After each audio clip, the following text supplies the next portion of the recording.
จับไก่ใส่กระตาไก่สาวเทนหลายเด้อไก่สาวเทนจับมันกับ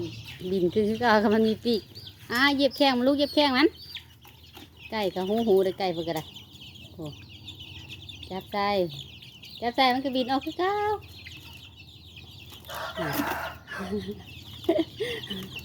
อีกโหมลงอีกจ้างเห็ดแต่เทนเอาไก่เพื่อจะหลายขนาดเลยเห็ดอย่างกับมันนะฮะปล่อยมันไปกินข้าวไว้ว้ายปล่อยมัน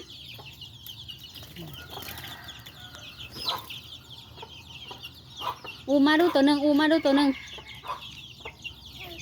มาแม่ตัวหนึ่งเอาตัวนั้นบะเก่งฉันจับกันว้ายพื้นอีก